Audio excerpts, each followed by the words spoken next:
So this horse came today. The owner brought it to me to kind of do an evaluation of a soundness evaluation. This is Dip. This is actually a horse that I had probably a year and a half ago in training, and he excelled really good. His training was a little slow to begin with, and then towards the end he really picked it up and came along nice. His name is Dip. If you have been watching for a while, you might remember him. And anyways, did good in training. She took him home, and since he's been home, he had a bout with EPM, which she treated him for. And he also had some issues with his stifles, which is primarily what we're going to be looking at today. He had a upward fixation of the patella, is what it's called, when basically the patella is what allows a horse to lock its back leg so it can sleep standing up.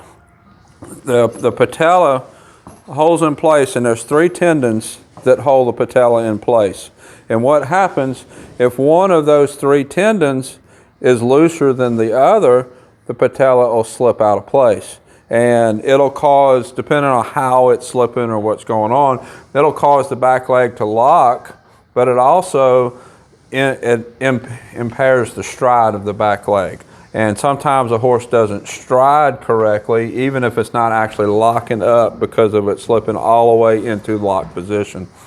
So we're going to look at that. The vet has already looked at it, and I also want to say I'm not a vet by any means, but I'm pretty good with horse movement and trying to find a direction to go when a horse has a problem. When you have an issue with your horse, there's all kind of different directions you can go in. You can go to the vet, you can go to a chiropractor, you can go to acupuncture, you can go to a masseuse, and a whole bunch of other places you can go.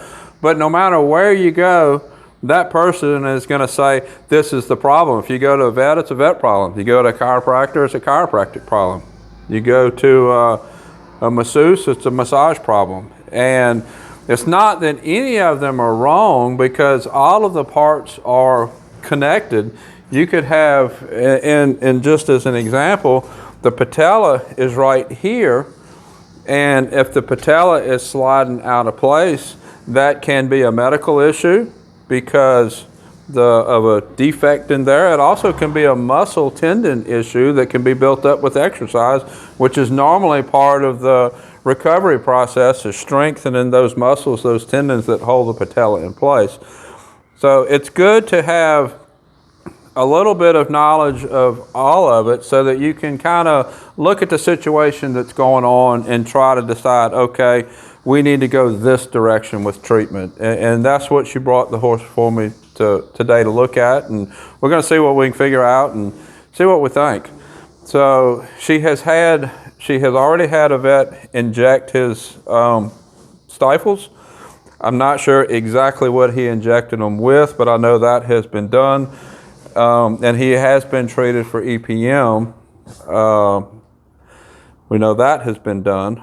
She said that his overall demeanor, his overall personality really has not changed over this whole process, which is I really like to hear, because if there's pain or discomfort, normally the horse is going to get more irritable.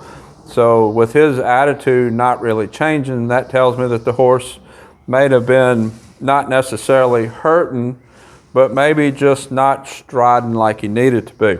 One of the things that goes on, and I did this video not too long ago with the red roan, where the tendons in her stifle were tight, so she was short striding in the back end. And one of them was actually short striding more than the other, and it looked like she was lame and off in the back end, when really all it was those tendons was tight and she just wasn't using them very good.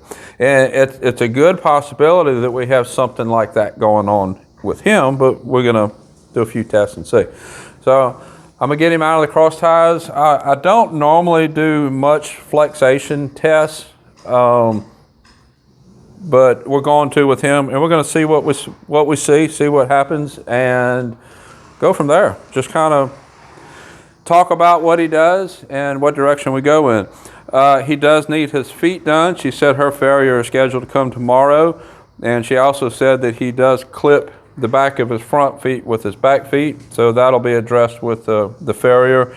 And Overall, his feet are long, but I don't see any strange angles. Sometimes you'll have a horse that grows a lot of heel and stands up, or grows a lot of toe and sits back. But other than just time to be done, I don't see anything really serious going on with his feet. And since she brought him in, he's been very well behaved, and I saw my cows out back and really perked up when he saw them. So let's get him out of the cross ties.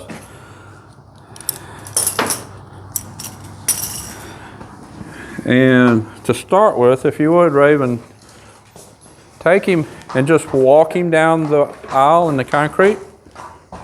Just walk him down and walk him back. Let's just see what we see with his movement.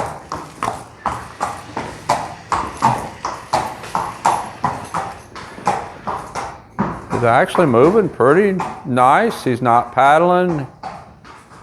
For the most part, he's putting his feet down pretty flat. He has a little bit more knee action in the front than what I would expect, but that's not too big a deal. A lot of that has to do with just needing to have his feet done. They kind of look like those. It does a little bit. Yep. If you watch, once in a while he'll kind of step out. Basically his toes are turned out just a little bit, and that's just kind of how he travels. That's really not an issue. That's just how he's put together. That's just how he's put together. All right, this time see if he'll trot down there with you.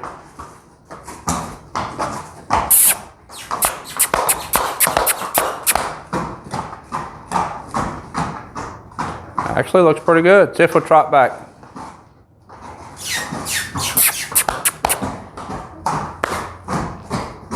All right. Turn him around and stand him right here a second. That actually all looked pretty good. Pretty relaxed, face him that way. That was a little bit of an odd step. Straighten his feet up. Horses, when you turn them around, sometimes their feet just kind of get all kind of wonky. Doesn't really mean anything. They just stop mid-stride where they were. So I'm going to start by stretching this stifle up a little bit. And let's see what he's going to let me do. It's pretty tight. I'm going to hold it up for a minute or so. How long he'll let me hold it up. I like to get it. There we go. What I'll do, I'll hold it up. This puts a little bit of strain on the stifle. And then when I'll put it down, we're going to see if he'll trot off, and we're going to see how he moves after this stifle has been in a strain.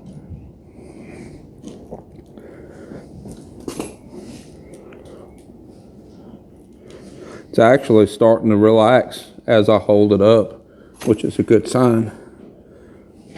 If it was sore, it would get tighter and tighter as I held it. But actually, as I held it, it's stretching out. Okay, you ready? All right, make him trot.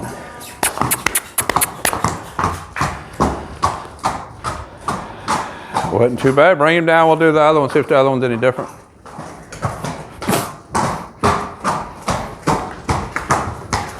All right, turn him around, we'll do the other side.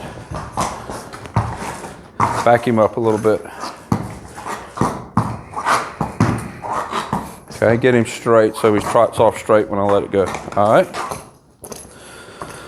This is the one that she said seems to be more of the problem. So let's see what he does.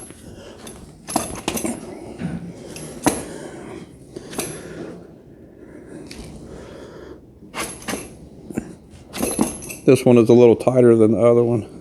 He's protecting it a little bit more.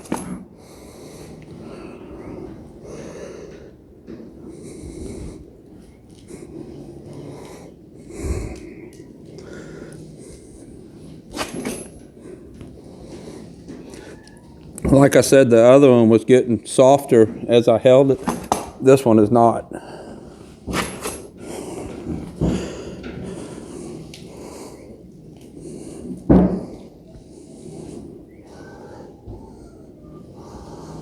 Okay, you ready?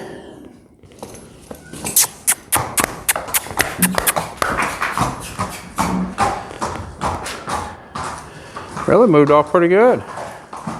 That turn was a little bit off. I think there's, all right, let's stop him right there. There is something going on there because I saw him short stride it.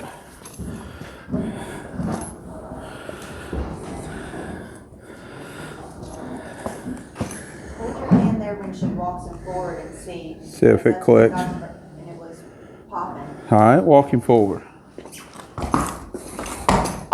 Yeah, I can feel it clicking. All right, turn him around. I'll do the same thing with the other side.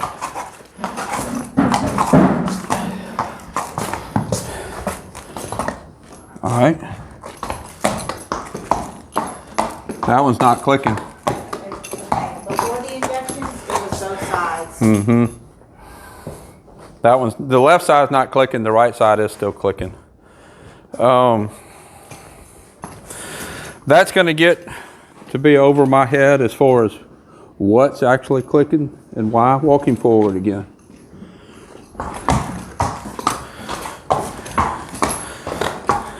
All right. All right, you can stop there. So that's going to be over my head as far as saying yes. Now look, he's relaxing it right here. He's wanting to cock it.